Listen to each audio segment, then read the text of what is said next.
This video is sponsored by Spigen. Okay, so it's been about a week with the brand new Google Pixel 6a, and even though it's only been a short amount of time, there's already a lot of talk out there speculating whether or not this is the best phone under $500. And man, so far it's been pretty interesting to see because a lot of critics seem pretty split on this device. There's definitely some clear strengths the Pixel 6a brings to the table, but also some clear limitations. In the first impressions video I put out earlier, I did have some mixed feelings, I'm not gonna lie, but I've been able to dedicate a lot more time to this phone since getting it in my hands, and I want to go over how my experience has been with the Pixel 6a 1 week later to ultimately help answer the big question, is Google's newest smartphone worth it? Now, full transparency, Google did send out this early unit for me to test out, but my opinions in this video and any other future Pixel videos are strictly my own, so hit that like button and let's just jump right into it. Okay, first, let's talk about how my experience has been with the Pixel 6a's form factor. Google's newest device formally adopted the blueprint of the recently overhauled Pixel 6 and Pixel 6 Pro, and off the rip, just looking at it, it's a huge improvement. The Pixel 8 devices up to this point have all followed a utility first, look second approach, and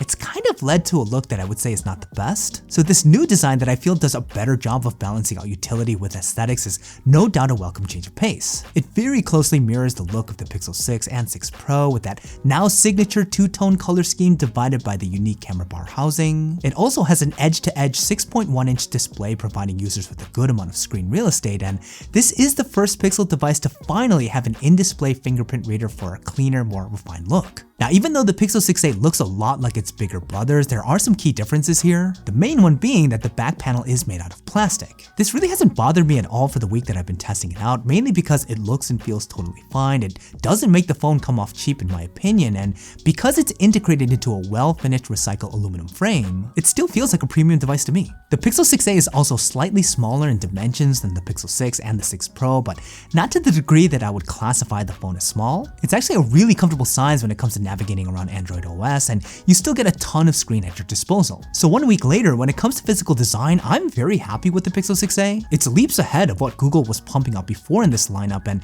it makes for a significantly better user experience. Now, before we get into the most controversial aspect of the Pixel 6a, its display, I want to give a big shout out to today's video sponsor, Spigen. Spigen is an industry leader when it comes to electronics and accessories, and their new Spigen ArcStation Pro GaN dual port chargers are some of the best in the market today. They come in 3 different output variants, 35, 45, and 65 watts based on your charging needs. And one of the immediate things that you'll notice is how compact and small the ArcStation Pro GaN dual port USB-C chargers are, despite them being able to pump out a considerable amount of juice. This is because it uses something called 3D PCB technology, which allows Spigen to significantly reduce the size of their chargers. We're talking up to 50% smaller than the competition, all while maintaining high levels of output. Another key differentiator here is that all the ArcStation Pro chargers come with dual USB-C ports and uses intelligent power diffusion, so you can easily charge more than one device at once. For example, the Spigen ArcStation 452 can easily charge both your iPad and iPhone at the same time without any slowdowns, which is super convenient. They also have something called the Quantum Boost that automatically detects what product you're trying to charge and provides optimized maximum power, while also using intelligent safety overheat protection, which allows you to take advantage of higher charging powers but at much cooler and safer temperatures. If you guys are interested in checking out the Spigen ArcStation Pro chargers,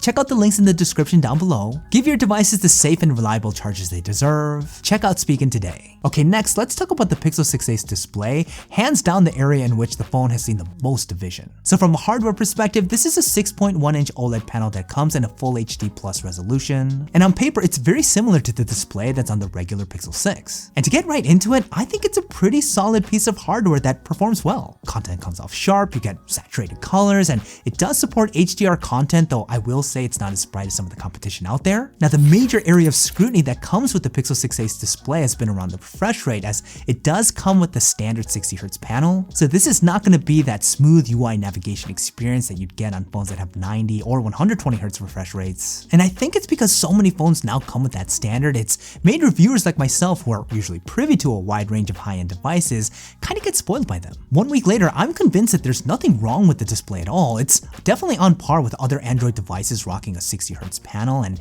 yes, it's a bit jarring if you're coming from a high refresh rate display, but honestly, you get used to it pretty quickly. I'm also in the camp that's okay with the fact that this phone doesn't have a high refresh rate panel, mainly because of its price point. I highly doubt Google would have been able to keep the price at $449 if they put a 90Hz panel in just like the Pixel 6. And honestly, if they were somehow able to do that, I think it would just cannibalize their own sales. So at the end of the day, I can understand those who feel as though the display on the Pixel 6a is a limitation, but I personally feel that what it is totally okay given the phone's price point. But let's talk about some other areas of performance on this phone that again draw some notable praise and some justified criticism. So a big level up for the Pixel 6a is that it's equipped with Google's Tensor chip, a significantly more powerful processor than what Google has been putting in their A devices in the past, and that does give users access to a lot of advanced software features. For example, the Pixel 6a allows you to leverage Google's Live Translator, which essentially allows you to translate what you're saying to another language of your choice almost in an instant. Now, I'm not sure how often this is going to be used, to be completely honest with you, but it's no doubt impressive in terms of capability. The other big feature that you're able to have access to on the Pixel 6a is Google's Magic Eraser that allows you to remove parts of an image to give you a better photo. No lie, when Google first rolled this out, I thought it was going to be a total gimmick that would be spotty at best when it came to capability, but dude, Magic Eraser is pretty legit. It works surprisingly well, and it's pretty crazy how fast and accurate it is, and this can really help users salvage a ton of photobomb photos. Another major value proposition the Pixel 6a comes with is the inclusion of Google's Titan M2 security chip, which provides up to 5 years of security updates. This is pretty fantastic from a future-proofing standpoint. Now, where performance falls short, let's talk about that in-display fingerprint reader. It's an optical sensor that, to put it simply, is slow to authenticate, and there are reports out there that the sensor is prone to false positives, meaning that it apparently can unlock using fingerprints that are unregistered. I'm not experiencing that myself, but I can attest to the slow speeds. It's not the end of the world though, and again, it's something you kind of get used to after continued use of the phone. Now, when it comes to battery life, I'm happy to say that so far so good. I think the combination of having a 1080p 60Hz panel and improved optimization with Tensor makes the Pixel 6a a better performer in this area than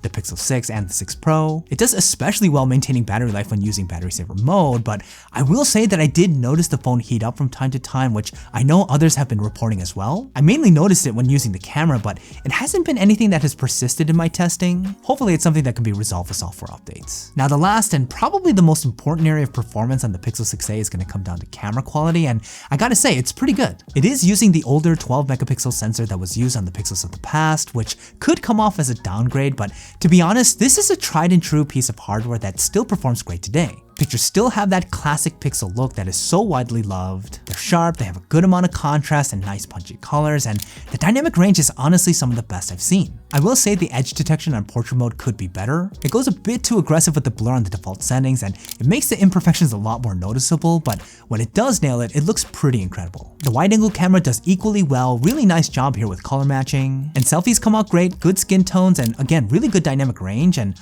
overall, the still image quality coming out of the Pixel 6a is top notch. Now, when it comes to video, I gotta be honest, it's nothing spectacular here. It's definitely not something I'd consider bad by any means. The 4K video comes off sharp, and the stabilization is actually really good. I do wish that it had more frame rate options and that it was able to leverage the image processing magic it uses for its stills to get more robust colors and contrast on its videos. But to be fair, this is essentially the same level of video quality that's coming out of the more expensive Pixel 6 and 6 Pro, so I don't want to make it sound like there's anything abnormal with the Pixel 6a in terms of what it brings to the table here. So 1 week later, I gotta say, I'm pretty pleased with the Pixel 6a, mainly because I'm super intentional about what this phone is and what it's not. Look, this is not catered to nor really made for users who want a phone that's going to give them all the premier features that are available out there. To me, the Pixel 6a is a budget device that, granted, is on the higher end of that category spectrum, but it's not supposed to be a flagship phone. Google really stepped it up when it comes to form factor and power while still maintaining the main drivers to what makes a Pixel Pixel. It's not a perfect budget phone, and